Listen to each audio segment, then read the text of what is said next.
Henry the Green Engine has lived on the island of Sodor for many years. He wouldn't want to be anywhere else. He likes every part of it, from the fields filled with flowers to the white sandy beaches. But there is one place that Henry always enjoyed visiting more than any other. His driver knew this too. "Come on, Henry," he would sometimes say. "We've made good time today. We'll stop for a while by the forest." Henry loved it here. The forest was full of broad oaks and tall pines.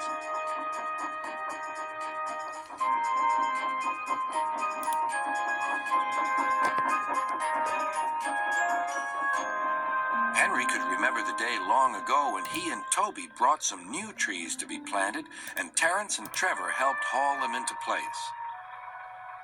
Now he could see the trees growing amongst the others on the hillside. Henry always felt better for being here. He couldn't really explain why, but his driver understood. "It's peaceful," he said to Henry. But one night, everything changed.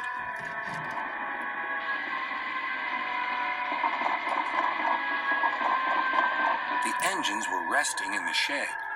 "Listen," said Thomas. "Can you hear a strange whistling sound?"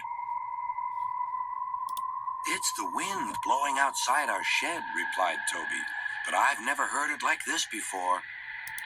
"Do you know," added James, "if Gordon wasn't here now, I'd say it was him thundering by with the express." All the engines laughed, except Henry. "I hope the wind won't harm the forest." By morning, the fierce winds had gone, but the damage was done. Henry's driver came to see him in the yard. "Trees have fallen on the line," he said. "We must help clear the tracks." Donald set off with the breakdown train, and Henry followed. Trees lay everywhere. The hillside now looked so bare. Henry felt sad. "What will happen to all the animals who live here?" he thought.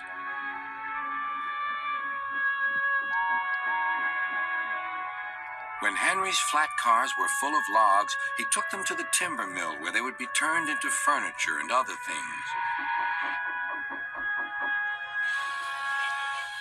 Henry was glad the wood was being put to good use, but he was still sorry to lose part of his forest. "Oh dear," sighed Toby to Thomas.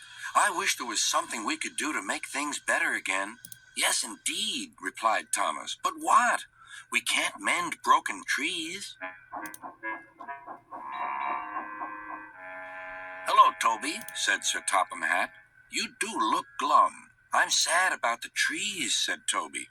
"And so is Henry. The forest is a special place to him. Now some of it is gone."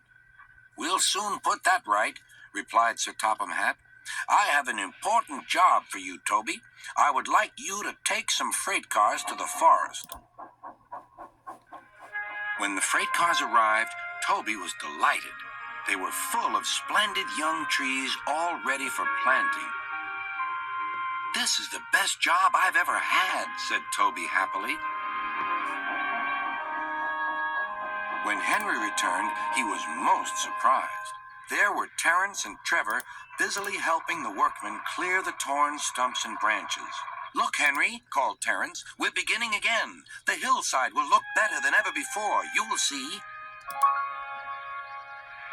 Now, whenever Henry stops by the forest, he can see the new trees growing strong and tall. Sometimes everywhere is very quiet, and at other times Henry can hear leaves rustling or a bird's wing brushing the air. Often he can hear the distant sound of children laughing, and always he is happy here.